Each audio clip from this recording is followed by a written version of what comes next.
여러분 안녕하십니까? 오늘 그 정치화법 법 파트의 이제 두 번째 시간입니다. 오늘은 이제 근대 민법의 기본 원리에 대해서 공부할 것이고요. 이 단어는 사실 이 기본 원리 관련된 부분은 이제 다음 시간에 배울 근대 민법의 기본 원칙에 대한 수정과 함께 매우 중요한 단원이 되겠습니다.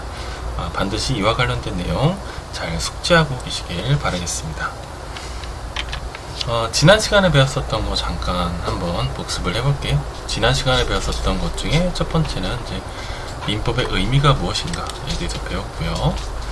민법이라고 하는 것은 이제 개인들이 이제 여러 가지 생활 관계들이 있긴 한데 이제 그 중에서 개인 간의 법률 관계에서 발생하는 여러 가지 권리와 의무의 종류 그리고 내용을 다루는 공적인 법이 아니라 사법, 사적인 법률 관계를 구율하는 법이라고 얘기했습니다. 민법은 이제 대표적인 사법에 해당이 됩니다. 그리고 이제 공법에 대해서도 잠깐 얘기했었는데, 공법은 이제 공적인 법률 관계를 규율하는 법이다라고 얘기했고요. 공법에서는 대표적인 사례가 헌법, 여러 가지 행정법이라든가 여러 가지 각종 소송법 이런 것들이 해당이 됩니다. 반면 이제 사법의 경우에는 이제 사적인 법률 관계를 규율하는 것이 사법이고요. 여기에는 아까 말씀드렸듯이 민법이 가장 대표적이고 또 상업과 관련된 부분을 규율하는 이 상법 이런 것들이 있다라고 말씀을 드렸습니다. 그러면 이제 민법은 과연 어떤 기능을 하고 있을까에 대해서도 잠깐 생각을 해봐야 될 것 같은데요. 민법의 경우에는 이제 개인 간의 사적 법률 관계에 두루 적용이 된다라고 되어 있고요. 보면 따라서 사법적인 생활 관계의 행위 기준을 제시한다라고 하는 기능을 가지고 있습니다. 또 이제 계약과 같은 법률 관계가 이제 이루어지게 되면 개인들 간에 갖고 있는 어떤 권리라든가 의무 이런 것들이 발생하고 또 변경이 되기도 하고 소멸이 되기도 하고 이런 것들이 있는데요. 이것을 어떻게 규정하는가 라고 하는 기능을 가지고 있습니다.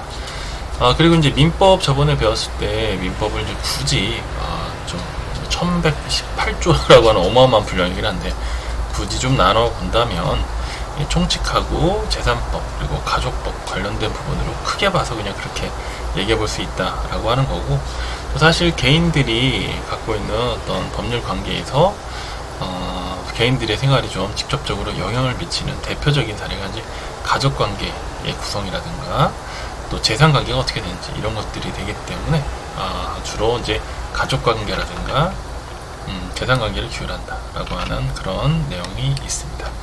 하지만 이제 민법의 기능은 사실은 크게 중요하지가 않습니다. 수능에서 이게 글쎄 독립된 문제로 나오지는 않을 것 같고요. 보면 기껏 해봐야 선지 정도에 하나 추가되지 않을까라고 하는 생각이 좀 들고요. 오히려 오늘 배워야 될 이제 근대 민법의 기본 원리가 중요합니다. 이 부분은 지난 시간에 제가 잠깐 의미를 할 때 좀 빼놓았었던 부분이긴 한데 내용이 조금 보충되는 게 좋겠다라는 생각이 좀 들어서 이 부분을 같이 한번 집어넣어봤습니다. 민법의 의미를 한번 형태만으로 좀 구분해서 한번 얘기를 해보면 형식적인 의미하고 실질적인 의미 이 두 가지로 나누어 볼 수가 있습니다. 이 부분은 이제 나중에 배울 형법에서도 똑같이 형법의 형식적 의미, 실질적인 의미 이렇게 볼 수가 있는데요. 여러분 예전에 그 형식적, 실질적 이런 것들을 정치화법 단원에서 배웠을 때 가장 먼저 배웠었던 게 이제 형식적인 법치주의, 실질적인 법치주의 이런 것들을 배웠었는데 이제 법에서는 어떻게 한번 적용이 되는가라고 한번 살펴보겠습니다. 이 형식적 의미는 그냥 법의 이름이 민법이라고 합니다. 그러니까 민법이라는 이름을 가진 민법전을 의미한다라고 되어 있습니다. 요거는 이제 국가법령정보센터라고 하는 곳에 있어서 그곳에서 좀 저희가 좀 찾아본 거고요. 여기 보면 알겠지만 여기 이름이 민법 이렇게 되어 있습니다. 바로 이 민법 이렇게 들어갔을 때가 바로 형식적인 의미가 되겠습니다. 반면 이제 실질적인 의미도 찾아볼 수가 있는데 실질적인 의미에서는 이제 꼭 민법이라고 하는 의미를 갖고 있지 않은 법들에서도 개인 간의 사적인 법률 관계를 규율하는 모든 법을 의미한다 라고 되어 있습니다.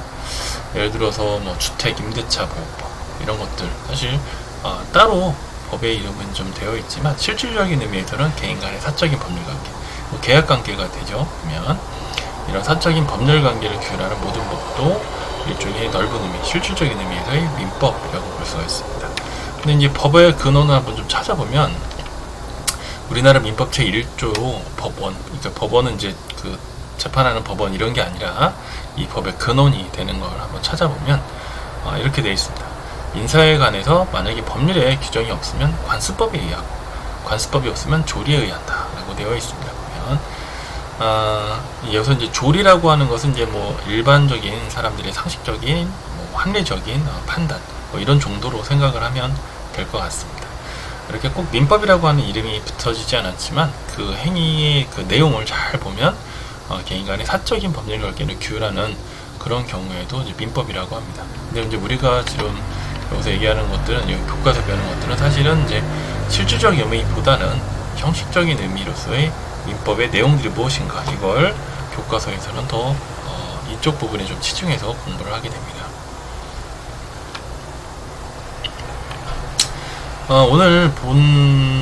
오늘 내용 중에 가장 중요한 것이 바로 근대 민법의 기본 원리입니다.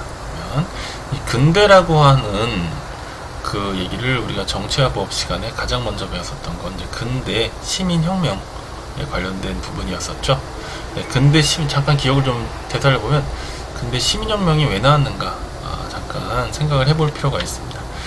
근대 시민혁명의 여러 가지 어떤 뭐 배경들이라든가 이런 것들이 있겠지만 직접적으로는 근대 시민혁명을 통해서 기존의 그 절대왕정에서 나타났었던 뭐 그런 억압적인 체제 이런 것들에 대한 일종의 시민들의 저항이죠.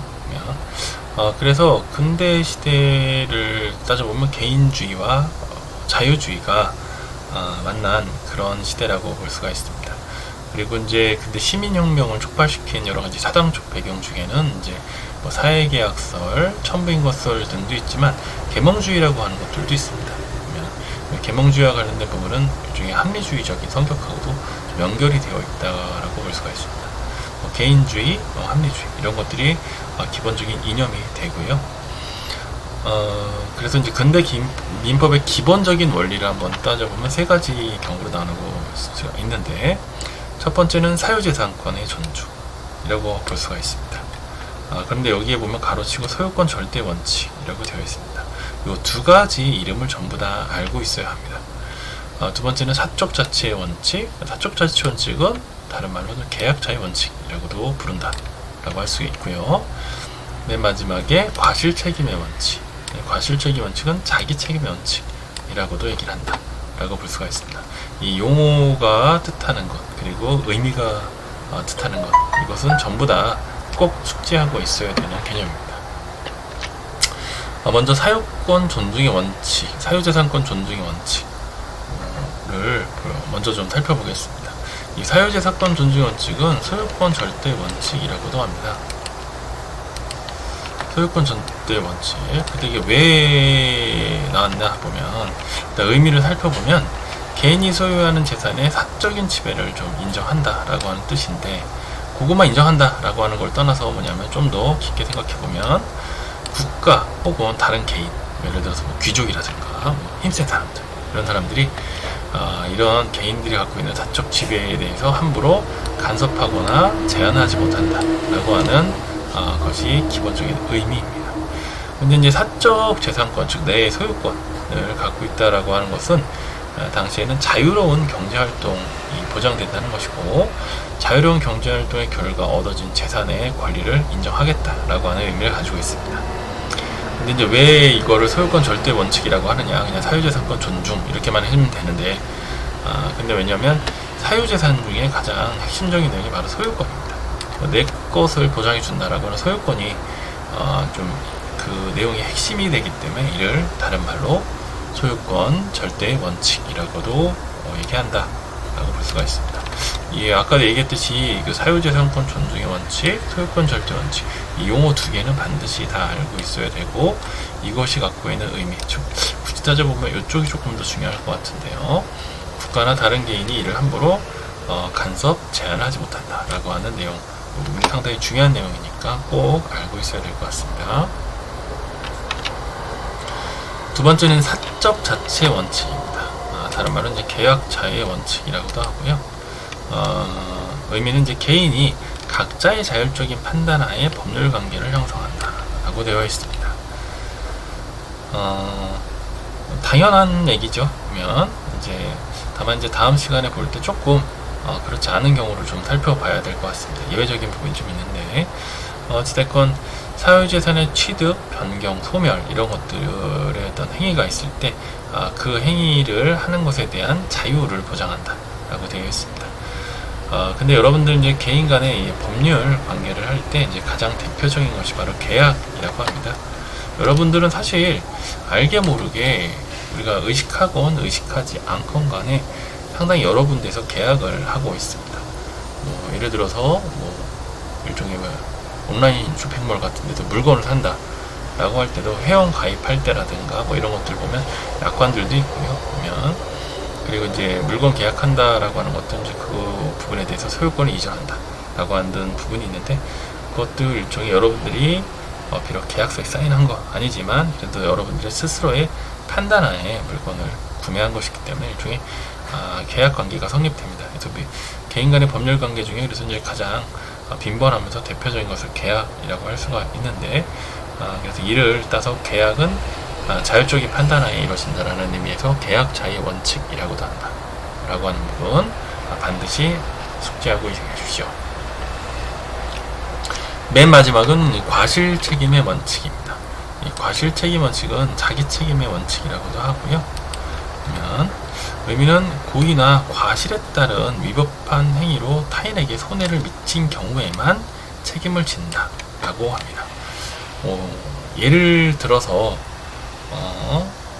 길을 가다가 예전에 그 대학교 때 친구의 버릇이 하나 있었었는데 이렇게 음주를 하면 그 주차되어 있는 자동차 백밀러를 부시고 가는 친구가 있었습니다. 보면 당연히 잘못된 부분이죠. 보면 왜냐, 다른 사람의 재산을 내가 고의가 됐든지 혹은 과실이 됐든지 간에 미법하게 손해를 미쳤기 때문에 그에 대해서 책임을 져야 합니다. 당연히 그 친구도 이에 대해서 배상을 했고요. 보면 이렇듯이 자기 책임이 아주 명확할 때의 경우에는 책임을 져야 된다 라고 하는 것이 바로 자기 책임의 원칙 혹은 과실 책임의 원칙입니다.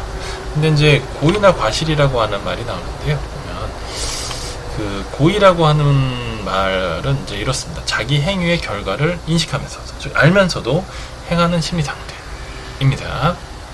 아까 그 대학교 때 친구한테 다시 한번 돌아가 보겠습니다. 제 얘기는 절대 아닙니다.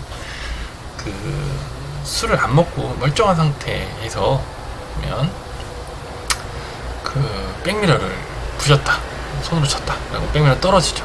나의 행위의 결과를 충분히 저거에 파손이 된다 라고 하는 걸 인식하고 있는 상태입니다. 그 상태에서 저질러진 것은 고의라고 볼 수가 있습니다. 이제 과실의 경우는 조금 좀 차이가 좀 있긴 한데, 이제 술이 많이 취했어. 기분이 너무 좋았어. 그러다가 좀 길을 걷다가 부주의하게 해서 그냥 자동차 백미러를 쳤습니다. 자기 행위의 결과를 예견할 수 있긴 했는데 부주의하게로 인해서 인식하지 못하는 심리 상태가 되죠. 그러면 그래서 이럴 때 벌어지는 것은 과실입니다. 근데 민법에서는 사실 고의나 과실의 구분이 크게 의미는 없습니다. 어떤 경우에도 일단 기본적으로는 손해배상을 책임해야 된다라고 하는 부분이 있기 때문에 구분하는 것 자체가 크게 의미는 없다라고 생각은 들지만, 형법에서는 이게 고의냐 과실이냐 이게 굉장히 중요한 판단 기준이 되기 때문에 여기서 한번 잠깐 먼저 소개를 하고 있습니다. 그래서 이제 과거의 근대 민법의 기본 원칙에 따르면 자신에게 고의나 과실이 만약에 없다면 손해배상의 책임을 지지 않는다라고 하는 내용이 있습니다.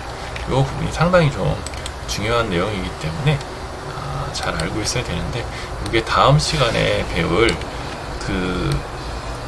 근대 민법의 기본 원칙에 대한 수장 보완 중에 무과실 책임의 원칙이 있습니다. 이 무과실 책임의 원칙하고 대비해서 과실 책임의 원칙은 어떤가, 즉 나에게 고의나 과실이 있다 이럴 때만 손해배상의 책임을 지고, 그렇지 않을 때는 손해배상의 책임을 지지 않는다 라고 하는 내용만 잘 기억해 두면 되겠습니다. 그런데 좀 문제가 생깁니다.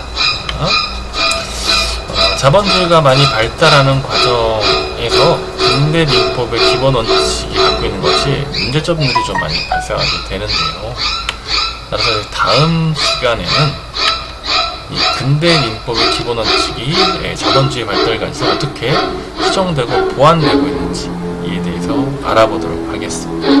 감사합니다.